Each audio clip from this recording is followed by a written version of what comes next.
बड़ा सुंदर है। भक्ति देवी कहने लगे, नारद यहाँ आकर के मैं स्वरूप में संपन्न हो गई। भक्ति देवी की स्तुति करने लगी। जयति जगत मायाम यस्य काया धवस्ते वचन रचन में कम केवलम चाकलये ध्रुव पदम प्यातो यत कृपा तो ध्रुवोयम सकल कुशल पात्रम ब्रह्मपुत्रम नतास्मि। नारद जी ने ज्ञान और वैराग्य को चारों वेदों का पाठ सुनाया, फिर भी उनके मन में चेतन नहीं आया। 6 शास्त्रों का पाठ सुनाया, फिर भी चेतना नहीं आई। उपनिषदों का पाठ सुनाया, फिर भी नहीं आई। एक बार नहीं, अनेकों बार गीता का पाठ सुनाया। गीता के पाठ से थोड़े से उनके कान मटके, लेकिन फिर भी चेतना नहीं आई। अब तो नारद जी के मन में इस बात की चिंता है, इन कैसे स्वस्थ हो ज्ञान और वैराग्य।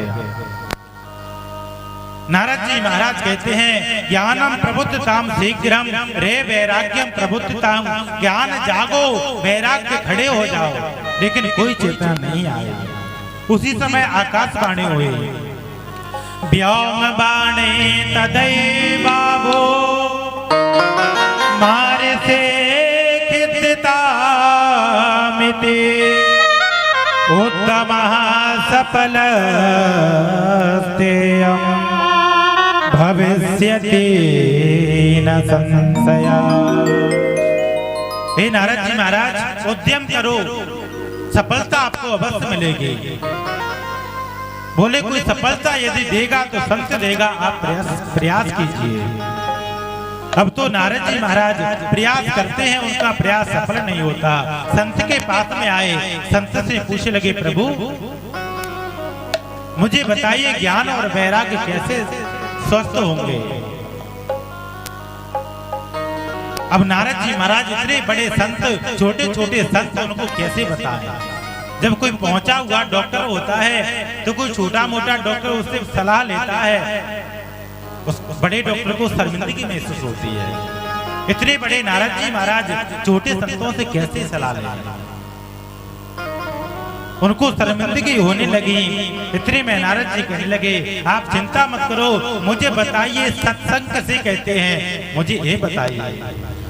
हरि शरणम में बही नित्यम ऐसा मुखे बचा अतः काल समाधिष्ठा जरा उस्मान बाधते। नारद जी महाराज ने पूरा वृत्तांत चारों भैयाओं को सुना दिया। कहा, भैयाओ मेरे दुख का यही कारण है, इसीलिए मैं दुखी हूँ। चारों भैया कहने लगे, नारद आप चिंता मत करो, हम ज्ञान और वैराग्य को स्वस्थ करेंगे, चिंता को छोड़ दो।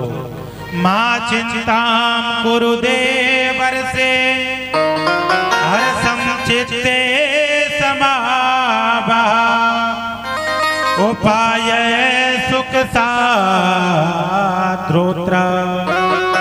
वर्धते पूर्वये।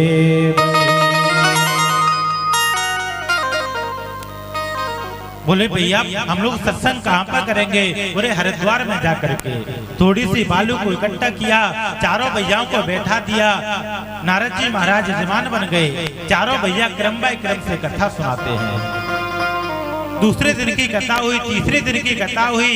जैसे ही छठवां दिन आया, इतने में भक्ति देवी ज्ञान वैराग्य के साथ झूमती हुई आकर के कथा में आकर के नाचने लगी। यह भागवत की कथा का प्रताप। बोलो राधे राधे। ज्ञान और वैराग्य भागवत से स्वस्थ हो गए। सदा सेव्या श्रीमद् भागवती कथा यस्य श्रवण मात्रेण हरिश्चित्रं समाश्रये। ज्ञान वैराग्य कथा में आ गए और भक्ति देवी नाचने लगी। 7 दिन की कथा सुनते अब फिर से सौनक आदि ऋषियों ने प्रश्न किया, बोले गुरुवर मुझे ये भी बताएं, भागवत की कथा से केवल ज्ञान और वैराग ही स्वस्थ होते हैं या कोई पापी भी इसे तर सकता है? मुझे ये भी बताएं। सूत जी कहने लगे, ऋषियों ये आपका कैसा प्रश्न है? सूत जी कहने लगे, ऋषियों को कितना भी बड़ा पापी हो, पाप करते करते उसका जीवन गुजर जाए और मरने के बाद में भी वो कथा को सुन ले, फिर भी उसका मोक्ष हो जाता है भागवत की कथा से। हे मानवा पाप कृतस्तु सर्वदा सदा दुराचार रता विमार्गगा क्रोधाग्नि दग्धा कुटिलाश्च कामिना सप्ताह यज्ञेन कलौ पुनन्ति ते। मरने के बाद भी कथा को सुन ले, वो भी मोक्ष को पा लेता है। सौनक आदि ऋषि कहने लगे, गुरुवर कोई आपके पास उदाहरण है ऐसा, मरने के बाद कथा सुनने के बाद उसका मोक्ष हुआ हो, कोई उदाहरण है? बोले हाँ, हम आपको ऐसा ही एक प्रसंग सुनाते हैं। बोले राधे राधे।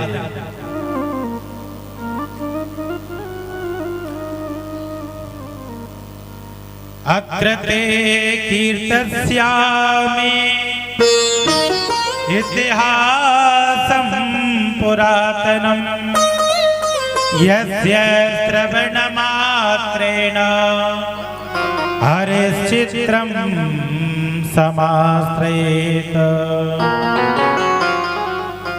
बोली वृंदावन बिहारी लाल की जय हो।